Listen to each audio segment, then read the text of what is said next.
হবে না। কি কোন রিয়াজ ভাই, গোস্ত তো সেই কখনই বেচা হয়ে গেছে, আর আজকে আমার ভালো লাভও হয়েছে। এই তুই আমার সাথে মিছে কথা বলতেছিস কে? তুই নামাজ পড়িস আবার মিছে কথা বলিস। আমি আসার সময় দেখলাম তোর গোশ সবই রয়েছে, তাহলে তুই বিক্রি করলি কখন? ভাই সবই আল্লাহর রহমত, রিজিকের মালিক তো আল্লাহ। আল্লাহ চাইলে সব পারে। এক কাস্টমার আইসা সব গোশ নিয়ে গেছে। কি বলিস? মাত্র দেখতে আসলাম কতগুলো গোশ, সব বিক্রি করে ফেলাইছোস?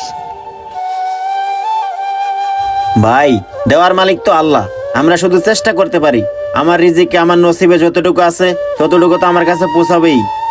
এই জন্য আমি আল্লাহর ইবাদতকে বেশি প্রাধান্য দেই। বেচা কিনা তো পরে করা যাবে, কিন্তু এক একটা নামাজ ছুটে গেলে সেটার পরে পাওয়া যাবে না। আর শুধু দুনিয়া দুনিয়া করে ব্যবসা করলে তো হবে না, আখিরাতে তো কামাতে হবে। আর আল্লাহর রহমত যদি আমাদের সাথে থাকে তাহলে আমাদের সবই হবে।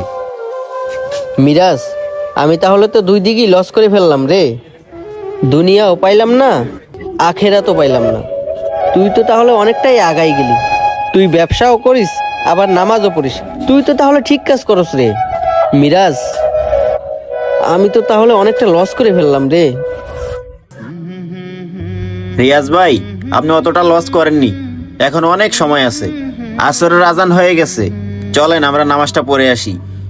হ্যাঁ মিরাজ, তুই ঠিক বলছিস, চল আমরা নামাজটা পড়ে আসি। ঠিক আছে ভাই, তাহলে চলেন।